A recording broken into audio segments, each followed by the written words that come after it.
Ọmọ Yorùbá láéláé kò gbọdọ̀ ṣẹlẹ̀. A gbọ́ allegedly wípé Sultan of Sokoto àtàwọn yòókù ẹ̀ wọ́n tún ti fẹ́ sá kúrò nílùú. Tí bá níná ń jó lórí omi ẹni lọ kéwú ẹ̀wà mo sọ kò sójú mi. Allegedly láyéláyé kò gbọdọ̀ ṣẹlẹ̀. Bàbá Tinubu kò gbọdọ̀ ṣẹlẹ̀. Sultan of Sokoto ẹ̀ gbọdọ̀ yẹ kó jáde àti àwọn àgbààgbà Fúlàní tó kù nítorí wípé jíjáde wọn lásìkò yìí ó léwu. A fẹ́ jẹ́ kẹ́ invite gbogbo àwọn Fúlàní politician yìí they need to be investigated.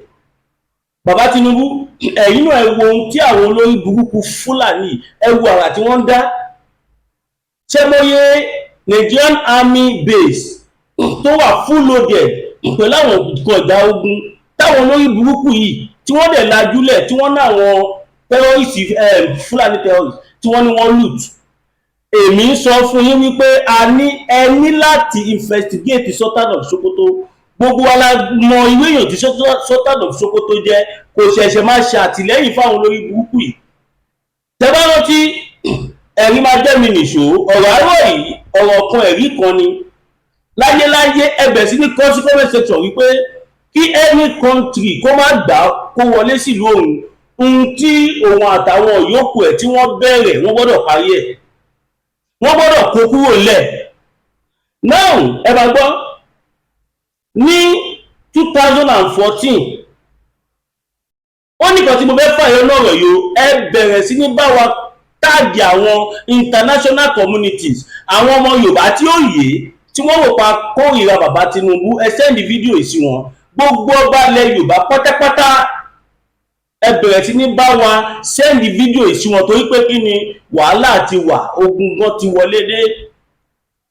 Allegedly lára nǹkan tá gbọ́ ni wípé táwọn olórí burúkú bá ti fly out wọ́n wá pàṣẹ fáwọn ọmọ wọn kó bẹ̀rẹ̀ sí ní ṣe wá bí ojú bí ata.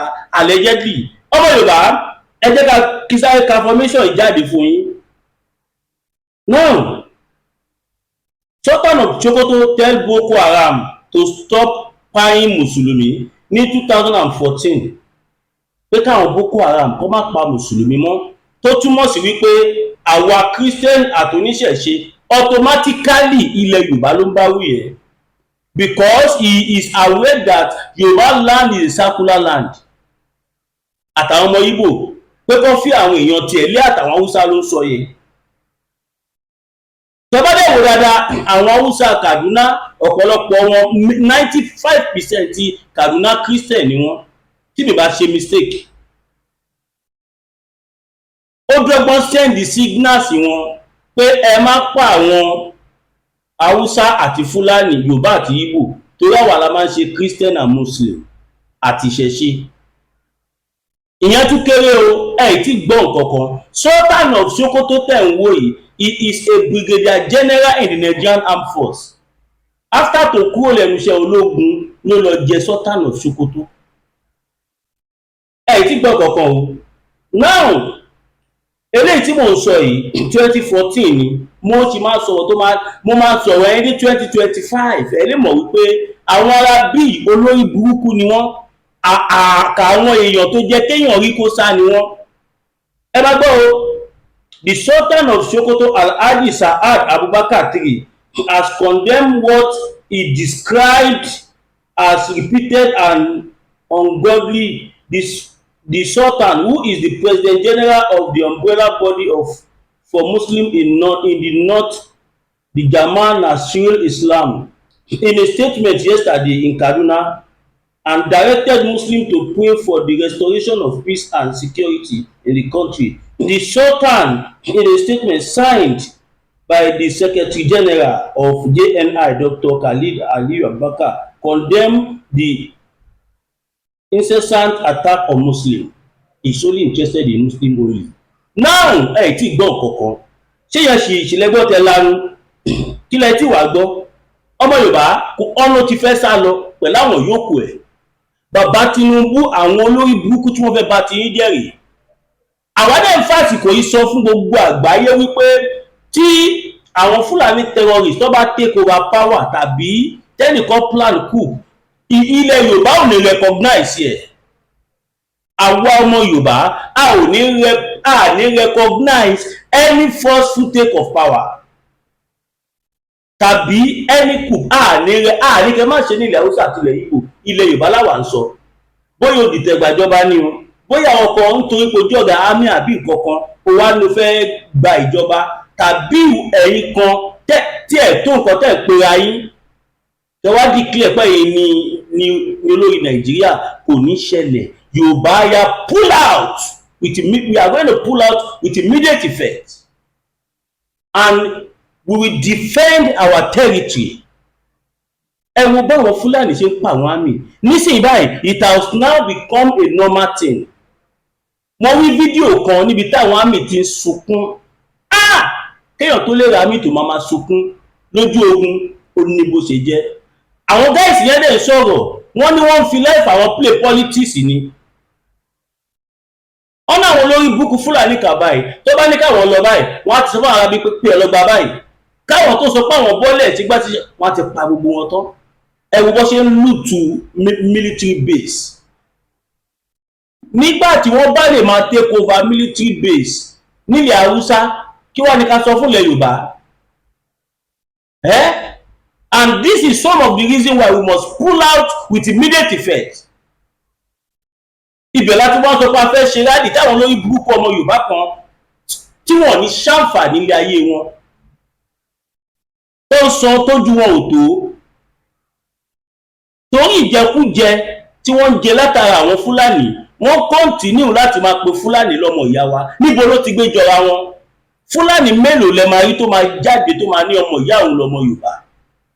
Ọ̀tá wọn ni wọ́n máa ń rí wa bí ọ̀tá, pàápàá jùlọ látìgbà tí bàbá wa olóyè Sunday Adéníyì Adéyẹmọ Ìgbòho Òòṣà, látìgbà tí bàbá yìí ti dìde fún ilẹ̀ Yorùbá, tí wọ́n ti pause agenda àwọn Fúlàní, àtìgbà yẹn ni Fúlàní ò ti fẹ́ fojú ọmọ Yorùbá mọ́, because olóyè Sunday Ìgbòho òun ni big threat ló jẹ́ fáwọn Fúlàní yẹn. Wọ́n dẹ̀ bẹ̀rù wọn bí ìṣàn, torí ẹ̀ ni wọ́n sì ti carry out agenda wọn. Ṣé ìpẹ́ ti gbọ́ kankan ni? Ẹ ṣe sùúrù, ẹ jẹ́ túká ilé. Mo máa play àwọn fídíò márùn-ún kan fún yín, torí tẹ́yìn bá gbẹ̀rọ Ọlọ́run á báyìí, ẹ mọ̀ wípé Nàìjíríà ti tán. Ẹ má jà tọ́ra wa o, tí Nàìjíríà ò bá tán ni àwọn afẹ̀míṣòfò wọ́n á ya wọ military base lẹ́sẹ̀kẹsẹ̀. Nigerian Armed Force ò ní Air Force immediately, ó jẹ́ kó pé fún reinforcement ni, kó bẹ̀rẹ̀ sí ní fly drone instead of kí Nigerian government fly drone. Àwọn Fúlàní ni wọ́n fly drone tó fi attack military base. Kò dẹ̀ ṣe pé a ní military, kò ṣe pé a ò ní drone, a ní attacking drone ní Nigerian Army. Nigerian Army have a lot of military attacking drone, wọ́n ní destroyer, oríṣiríṣi nǹkan ogun ní Nàìjíríà ní. Nísìnyí báyìí gbogbo àwọn tó wà nílẹ̀ Haúsá, almost everything àwọn Fúlàní terrorists ti hijack ẹ̀. Ṣé mọ̀ pé mo sọ̀rọ̀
ṣèpàdé nìyẹn o, tá gbọ́ pé wọ́n ti ṣe ìpàdé kó tó di pé oníkálùkù á bẹ̀rẹ̀ sí ní make way.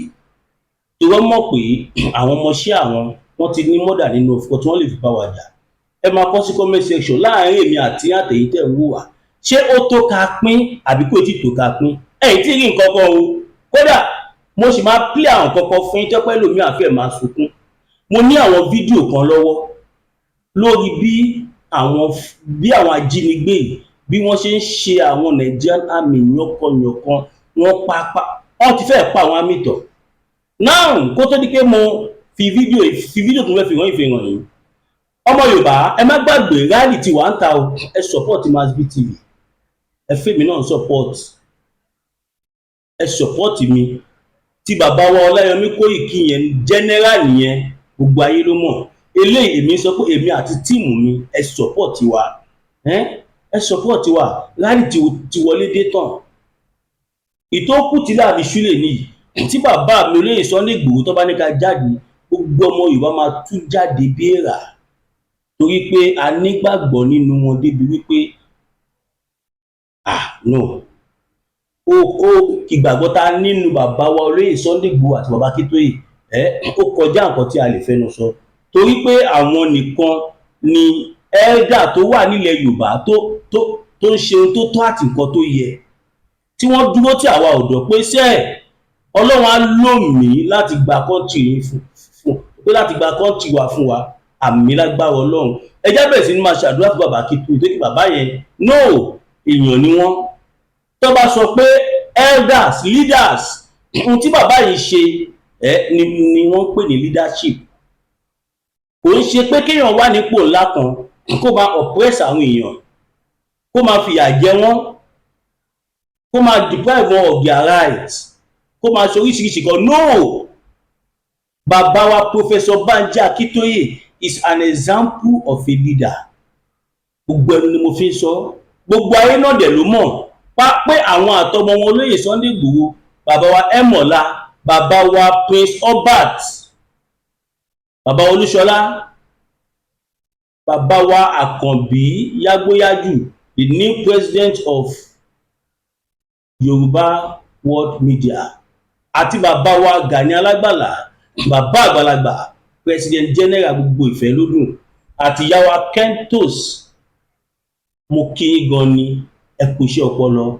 Bàbá wa Ọba Ògbóni, bàbá wa Kílà, everybody ni mo kí, ká dúpẹ́ lọ́wọ́ yín, torí pé kí ni ẹ ń ṣe gudugudu méje, ẹ ń ṣe yàyà mẹ́fà. Mo tún fàsìkò yìí kí bàbá mi dáadáa, South West Youth Leader Òmẹ́yọ̀ Olúmáyọ̀wá, lágbára Ọlọ́run kan Ọlọ́run ní fi yín lẹ̀, ẹ stay safe, torí pé àwọn olórí burúkú yẹn gbogbo àná la gbọ́ fídíò tí mo ṣe last. Ẹ̀yin tẹ́ bá ti wo fídíò tí mo ṣe last, ẹ lọ wò, torí $12 million. Àwọn olórí burúkú kan dẹ̀ kó àwọn jọ, wọ́n fẹ́ máa ṣiṣẹ́ pé ilẹ̀ Yorùbá ò ní dúró. Rally tẹ́ fẹ́ ṣe igun ní wáyé, a lot of things, a lot of what ni wọ́n ń ṣe nítorí owó. Ẹ mọ tó ti fi lọ bàbá mi Olóyè Sunday Igboho ni. Bàbá yìí ò gbowó. Kódà nígbà tó wà nínú àhámọ́, tó yẹ kó sáré bẹ́ mọ́ fà tí wọ́n mú wá pé ókè ọ̀nà táwọn lè fi gba òmìnira rí o. Nígbà tó lọ́wọ́ mú wọn sí Bẹ̀nẹ̀, kò ń ṣe ìjọba Bẹ̀nẹ̀ ló mú wọn. Allegedly, gbogbo àná la gbọ́ nígbà tí ròyìn máa sọ pé bó ṣe máwọn àtìyàwó wọn báyìí kò ju bí 20-30 minutes lọ sí níbi tó fi wọ́n sí, wọn rí bàbá mi Olóyè Sunday Igboho. After 7 hours plus la gbọ́ wọ́n ẹ̀ṣẹ̀ padà wá fún ara wọn willingly nígbà tó fi ìyàwó wọn lẹ̀. Yín lè fi máa mọ̀ pé Ọlọ́run gangan ló dìdí mọ̀ síbẹ̀ láti fi wọ́n pamọ́ fún àwọn ọjọ́ tó ń bọ̀ yìí. Áńkọ̀pù wà lọ́wọ́ wọn, ó wà lẹ́sẹ̀, wọ́n wá so áńkọ̀pù ọwọ́ wọn so mọ́ tẹ̀sí ẹni tó wà ní freedom world, tó jẹ́ pé alágbára ni, tó jẹ́ pé Ọlọ́run nífẹ̀ẹ́, tó nífọ̀, tó lè kọ́ná, tó lówó, tó ní gbogbo ẹ̀, ṣùgbọ́n tó yẹ kó fẹ́ jẹ́ṣẹ́ Ọlọ́run, wọ́n rẹra wọn wálẹ̀ pátápátá.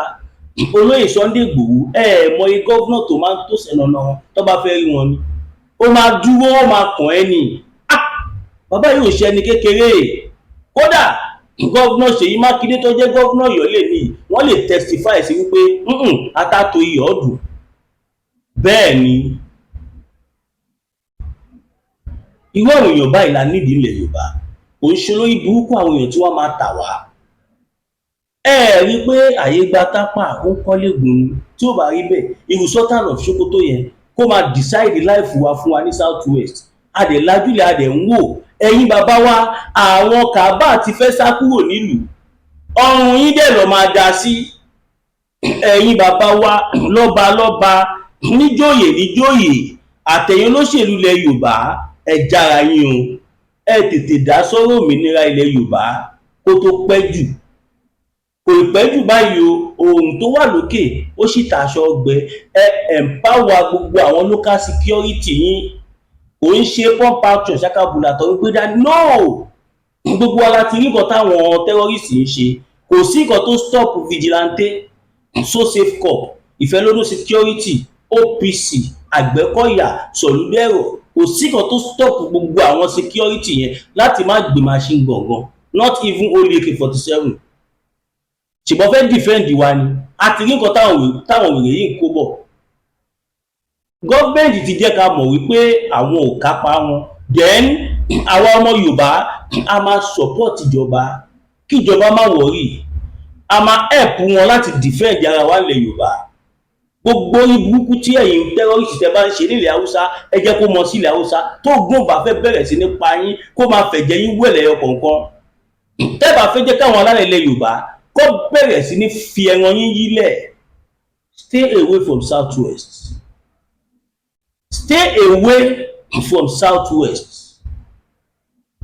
Tí ó bá ṣe pé ẹ̀yà olórí burúkú, kò ń ṣèjì èèyàn ló ń rán lára ẹ̀yin Fúlàní ni, àbí ṣóògùn tí ẹ fẹ́ pa yín ni.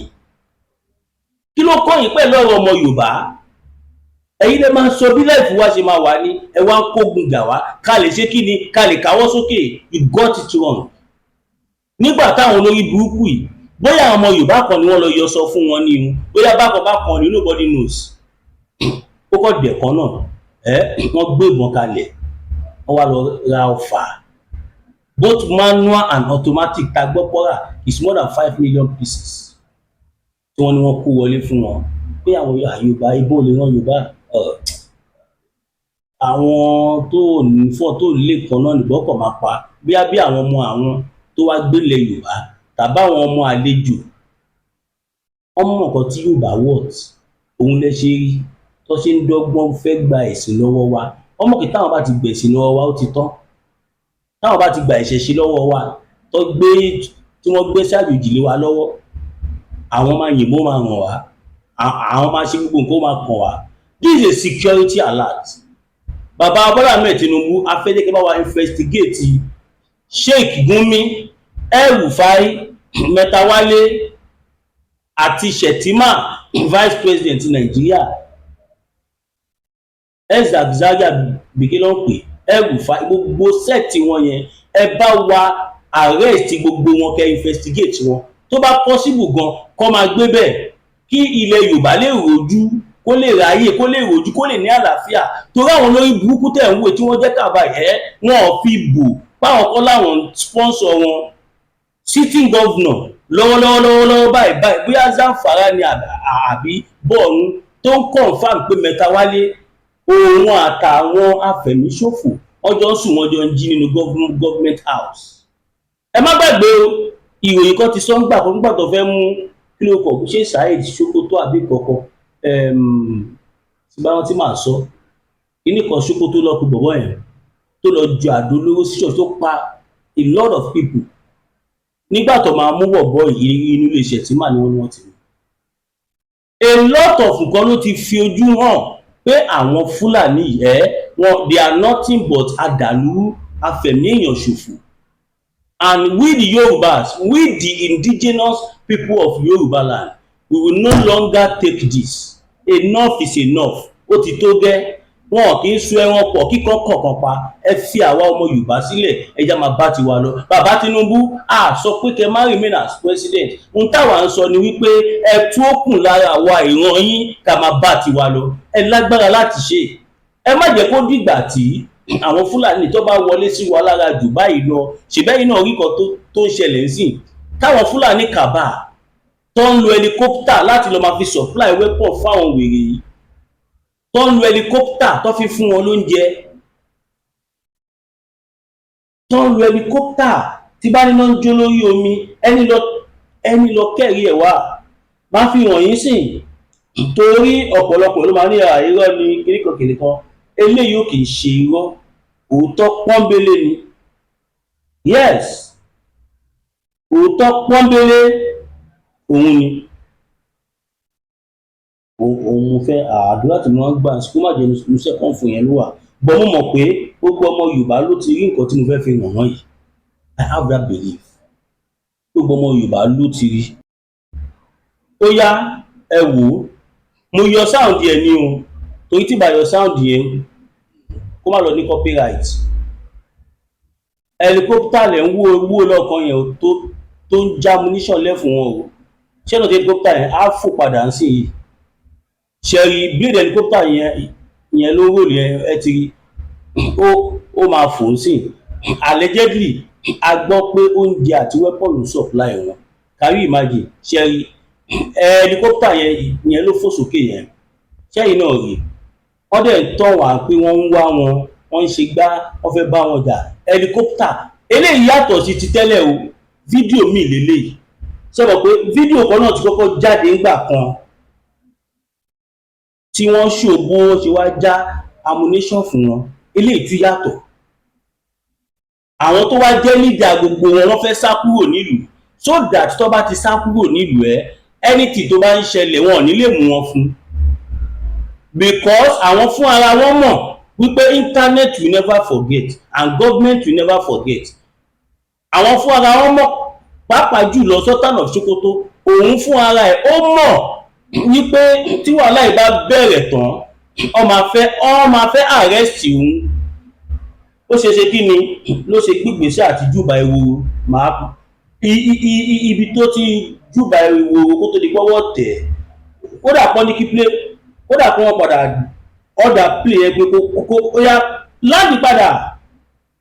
Ibi tó ti ń wọ̀ máa fi hàn yín, ibi tí wọ́n tún ti já bọ́lẹ̀ máa fi hàn yín. Òun rèé, ibi tó ti ń wọ plane òun àtàwọn èèyàn tí wọ́n fẹ́ já parí lè ṣẹ́rí. Òun rèé, eléyìí ti pé wọ́n ní òun lè rí allegedly. Ṣé ti rí bẹ́ẹ̀ yẹn?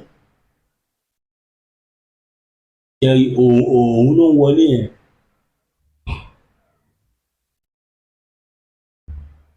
But ìgbà tọ́rọ̀ débi tó yẹ kó dé, ọjà plane ní pẹ́lẹ́ ọmọ wèrè lórí burúkú èèyàn lápè ẹ́.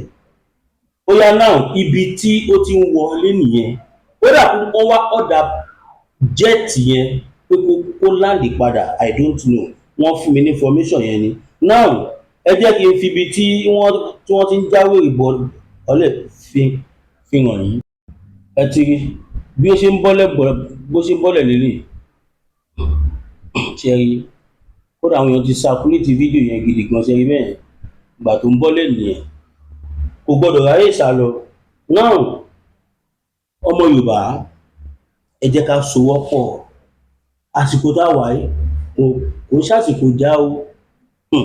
Gbogbo wa la rí nǹkan tó ń ṣẹlẹ̀, nílẹ̀ Haúsá, tó ń ṣẹlẹ̀ ní Middle Belt, South.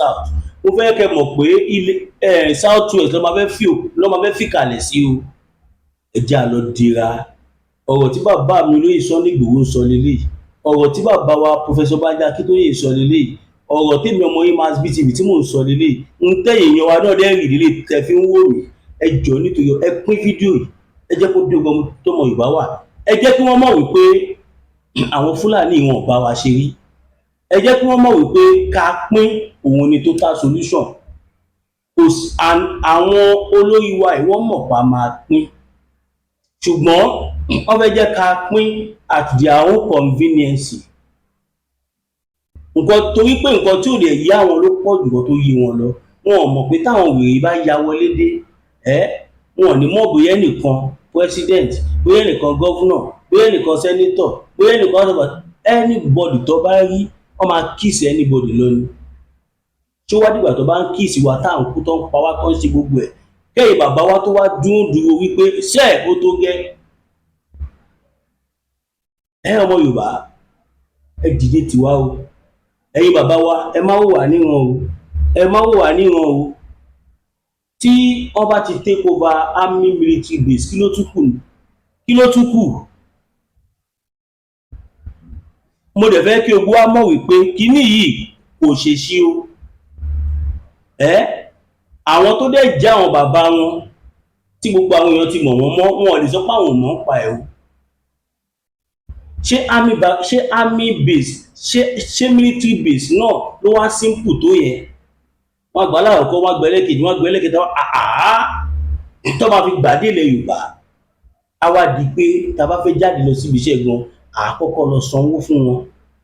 Ṣèbẹ́gbọ́n tó ń ṣẹlẹ̀ sí tó yẹ pé ẹni tó bá fẹ́ travel sí ó máa lọ gba patrol van àwọn army á sanwó gidi fún wọn, wọ́n wá escort ẹ̀ lọ. Tó bá tó fẹ́ wọ́n tún escort òun padà á tún san heavy money. Ṣé ìgbésí ayé ta fẹ́ máa gbé nìyẹn? Débi pé kò síbi tó save wọn, kò sẹ́ni táwọn wèrè tí wọ́n attack, wọ́n mọ̀ pé army la gbójúlé. Bó ṣe fáwọn army. Ẹ̀yin ọmọ Yorùbá tẹ́ bá wà ní army ẹ lọ pull out. Ẹ má jẹ́ torí pé tá bá bẹ̀rẹ̀ rally sí rí pé àwọn ọmọ Yorùbá ẹgbẹ́ wa ló máa fẹ́ kó wá pé ọmọ náà là rán síná. Ìwọ tó bá jẹ́ ọmọ Yorùbá tó gbọ́ pé wọ́n fẹ́ kó American soldier wá pé kó wá attack àwọn ọmọ Yorùbá nílẹ̀ Yorùbá tá à ń pè fún òmìnira, á dáa kó má tẹ̀lé wọn wá. Torí pé tó bá tẹ̀lé wọn wá ìtàn oníjọba gbé wá. Ohun tí gbogbo wa dẹ̀ ṣe ń sìn à ń kọ́ tán lẹ̀ ni. Kẹlòmíì wà gbogbo ọjọ́ ayé ẹ̀ ní movement bó ṣe máa rówó ni, bó ṣe máa rówó tó máa ra mọ́tò míì, tó máa kọ́lé míì, tó máa ra aṣọ míì, tó máa ra bàtà míì. Ó ti wá gbàgbé pé ẹni tó bá wà láyé ló máa ń lo gbogbo àwọn material things yìí. Ẹni tó bá wà láyé tọ́kàn ẹ̀ bá balẹ̀, tó bá ń lé owó tó ra mọ́tò tó kọ́lé, ṣé wàá lè wa mọ́tò yìí pẹ̀lú fọ̀kànbalẹ̀? Ṣé wàá lè gbèrú lé yẹn pẹ̀lú fọ̀kànbalẹ̀? O ò lè wa mọ́tò yẹn pẹ̀lú fọ̀kànbalẹ̀ because ó mọ̀ pé anywhere làwọn Fúlàní ti lè jáde sí ẹ tí wọ́n á pa ẹ́ dànù. Mọ́tò tó wá ń torí ẹ̀ tó support nǹkan tá à ń ṣe yẹn á wá di mọ́tò ní mọ́tò. O lè wá lé kọ́ wá bá ìyàwó àti káwọn Fúlàní lórí burúkú tó ń jíyàn gbé kọ́ wá bá àwọn ìyàwó ẹ̀, kọ́ wá bá àwọn fámìlì kọ́ pa ogun wọn dànù. Tó bá bá ọ̀gàn kí wọ́n tó pa ẹ́, ilé yẹn á tún wá di ilé onílé. Kí là ń torí ẹ̀ sá fún? Asán lórí asán, vanity upon vanity. Ẹ já fi ti Chief Sunday Igboho kọ́gbọ̀n. Wọ́n lówó, wọ́n ní fọ̀n, wọ́n lè kọ́ná, wọ́n dẹ̀ dúró ti ọmọ Yorùbá. Ẹ̀yin tẹ́ jẹ́ olówó tẹ́ jẹ́ lágbára nílẹ̀ Yorùbá, ó jẹ́ kẹ́ wo àwòkọ́ṣe Chief Sunday Igboho. Kí ni bàbá yẹn ò ní? Ṣé ebi ló ń pa Igboho ni? Ìyẹn lè fa mọ̀ gbogbo àwọn tá à ń ṣe movement kò ní ṣe gbogbo wa lè bí ń pa. Bó tiẹ̀ jẹ́ pé mi wà náwọn tó yẹ pé tipátipá ni wọ́n fi ń de oúnjẹ kan ìdí àtúndúpẹ́ lọ́wọ́ Ọlọ́run. Ọlọ́run ò fi wálẹ̀. Ọmọ Yorùbá ẹ já lọ dira.